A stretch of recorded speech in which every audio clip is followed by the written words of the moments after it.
G'day, ZiggyD here again, and up till this afternoon I was just barely coping with the anticipation that Diablo's only a couple days away.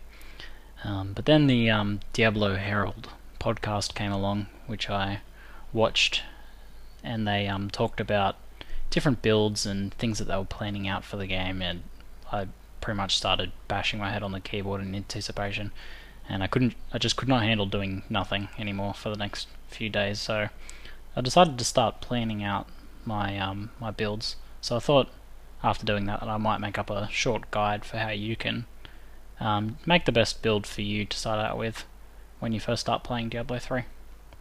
So there are three main things to consider when you're planning out your build. Firstly, how you would like to play, and then what your character needs to do for you to be able to play like that, and then the skills you can select that best achieve this goal.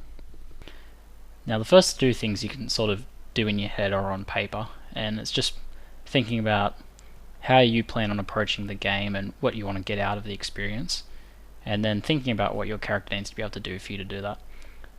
So I plan on playing pretty much exclusively hardcore, and I will likely be going as a demon hunter, so that's how I would like to play. I would like to be playing hardcore.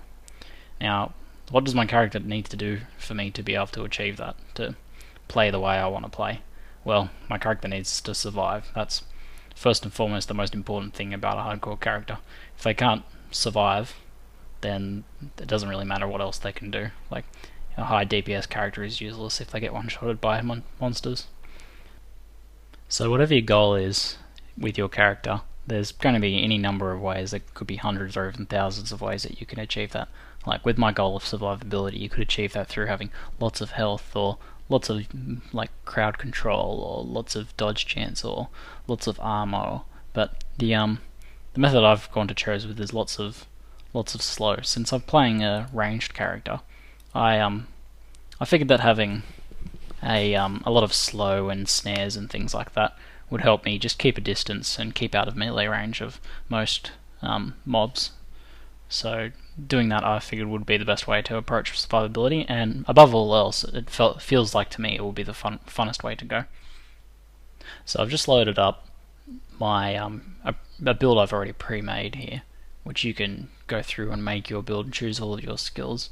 It probably took me just about 15 minutes to figure out this, and there's obviously going to be a lot of improvements I can make when I actually get into the game and when I've actually had a chance to feel how the skills play out, because I think that's a big part as well, how the actual skills feel to use. And again, above all else, you want everything to be fun. So what I've gone with is a lot of things that slow and synergize with slow. So for my primary attack I've used entangling shot, which essentially chains two creatures together and slows them by 60% for 2 seconds. So, and then you can choose a rune to modify that, and I've just increased that to 4 targets. So every time I shoot with my normal attack, I'm chaining and slowing 4 targets up to 60%. So I figure that's going to control at least half of a mob and slow them quite a bit. So then I've decided for my defensive skill to synergize with that, I've used Caltrops, which also slows, so that can slow the rest of mobs. And then I've decided to add onto that Bait the Trap, which when you're standing in one of these slowed zones, it increases your critical hit chance.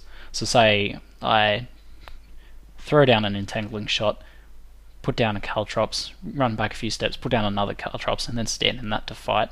I'm going to be slowing pretty much everything in my immediate area and everything I'm shooting at, and then also dealing extra critical damage while I'm in there.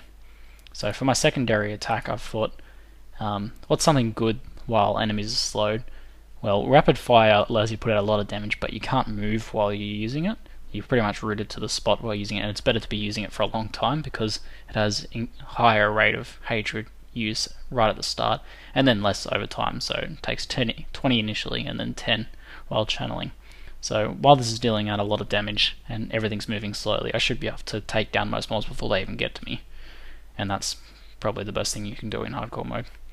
So for the rune for rapid shot, I've decided to put on web shot, which further slows. Now I don't know if this is going to be overkill and slow, like having everything slowed 60% and then slowing it further again. I don't know if that's going to be useful, but I figure with rapid fire, as the things that are coming closer towards me, I can target with a rapid fire and slow them even further, so just so they can't get to me and they die if they get too close. You can probably try any number of these runes out, and I'll probably tinker with it a fair bit. So in addition to that, I've put down one of these passive skills. Which one? Okay, so we have Thrill of the Hunt, which is immobilizing one of the targets that I shoot with my normal attack every 10 seconds. So that's just further safety, that sort of thing. If I'm shooting at the things that are closest to me and they get immobilized, I'm much more likely to stay alive when they're trying to get to me. Now here's the really big one that I found that I feel like is going to synergize with all this slow I'm putting out. Pretty much everything is going to be slowed, and this Culver Weak increases damage against slowed enemies, so that feels like it's going to slot in really nice to each other. Now, because I'm aiming to take pretty much no damage as much as I can, or to stay out of harm's way for the most part that I'm playing, I thought Brooding would be a good passive to choose. So what happens here is, as long as you've not taken damage in 3 seconds, you gain 1% of your maximum life per second. So when everything's slowed and I'm shooting everything, nothing's getting near me. If I've taken any damage previous to that, I'll start regenerating over time. Now, just to increase that sort of idea of survivability, the extra skills I've put in are Vault, and Vault just tumbles you out of danger. Essentially, you can use it to get into battle or out of battle. I'll probably be using it to get out of battle, and to make I feel like better survivability like that, especially if the place is getting pretty crowded, I've added on Knockback and Stun rune to that skill. And just for this finals one, I wasn't really sure what to go with because I haven't had a chance to play around with any of these skills. But I've just decided like a Sentry, which might draw fire away from me and help me put out a bit more damage, and also with a rune that helps heal, so I can maybe throw down my 2 Caltrops, stand in one of them, put down a Sentry near me to heal me while I'm dishing out damage and while it's dishing out damage. So that's just everything's pretty much just coming together for that survivability, and I feel like this will be pretty fun to be able to throw down all those slows, drop back, get to a safe distance, and just pump out that rapid fire to take down everything. And having nothing being able to get near me in hardcore, I think is going to be a lot of fun and should really increase my survivability. Now, there's probably any number of ways you could do this. You could go for a more dodgy high damage or a critical or any sort of build you want to try and increase your survivability, or I could go for a lot of armor or heals or something like that. And depending on the class and the way you want to play and the way you want to achieve what you want to achieve, you can tinker out with and find out what suits best for you.